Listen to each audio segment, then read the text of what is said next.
Welcome to this deep dive into habitats. Today, we're going to spend the next few minutes breaking down everything you need to know about garden habitat. The organisms that live there, the food web in the garden, and some very interesting facts about these organisms. So please stay till the end of the video. Okay, so let's jump right in. Before we can meet all the cool characters, we've got to explore the world they live in. So, what exactly is a garden, and what makes it such an amazing home for so many living things? So, a garden habitat, what is that? Well, imagine it's like a secret, tiny world just waiting outside your door. Even if people planted the flowers, it's really a bustling city for plants and animals, a place where everyone has a special role to play.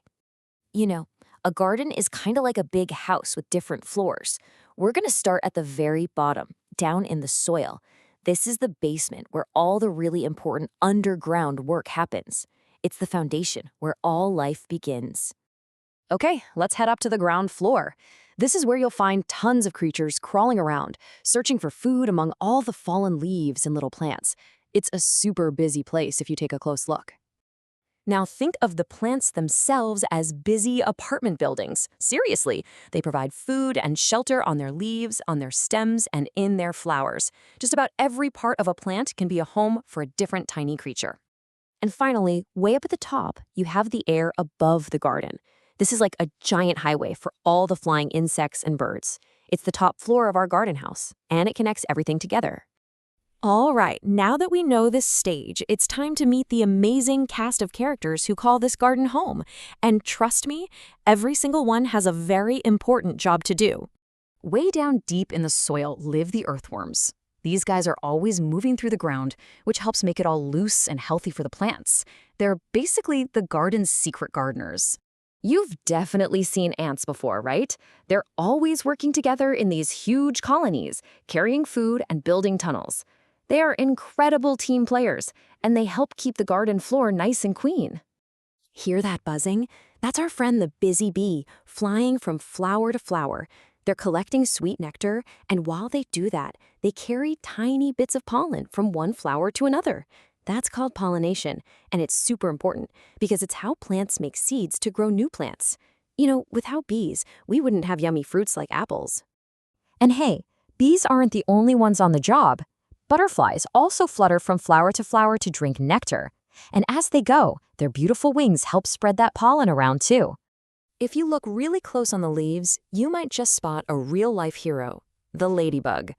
These little guys are like tiny bodyguards for the garden, munching on smaller insects called aphids that can hurt the plants. And don't forget to look up.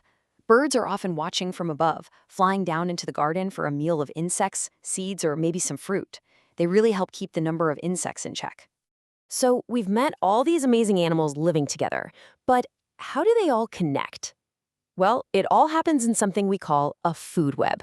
It's a cool way to see how energy moves all through the garden. It all kicks off with the sun. Plants, which we call producers, use sunlight to make their own food. Simple enough, right? Then you have the primary consumers, like caterpillars, who love to munch on those plants. But watch out, next up are secondary consumers, like birds, who eat the primary consumers. And when any of these plants or animals die, the decomposers, like our friend the earthworm, break it all down and return the good stuff to the soil. It's one big, amazing circle of life. And here's the full picture. It's a super complex web where all the arrows show energy moving around, from the plants to the caterpillars, from the caterpillars to the birds, and on and on. You see? Everyone is connected, and every single creature has a vital role to play. Okay, now this is where it gets really, really interesting. Each of these creatures basically has its own superpowers. So let's learn some absolutely amazing facts about them. First up, ants. Did you have any idea how incredibly strong these little guys are for their size? They can carry stuff that is way, way heavier than they are. That would be like you being able to lift a car. And what about our buddies, the earthworms? Well, they are so helpful to the soil that they've earned a special nickname, farmers' friends. They just work day and night making sure the soil stays rich and healthy for plants to grow. Get ready for a weird one. How do you think a butterfly knows if a leaf is tasty? It lands on it. And taste it with its feet. I'm not kidding. This helps them find the absolute perfect plant to lay their eggs on. Ladybugs might look cute, but they're also fierce protectors of the garden. They just love to eat these pesky little insects called aphids. And get this, a single ladybug can eat up to 5,000 aphids in its lifetime. That is a whole lot of snacks. So, here's the most important point. Even a tiny little garden isn't just a few plants and bugs. No way. It can be a bustling home to hundreds of different kinds of life, from things too small to see all the way up to birds and butterflies. So, to wrap it all up, the next time you're in a garden, I want you to take a closer look. It's not just a pretty place. It's a busy, living world full of amazing creatures, and they're all working together in a wonderful web of life. There's a whole adventure just waiting for you to discover. If you find the video informative, please like the video. Thanks.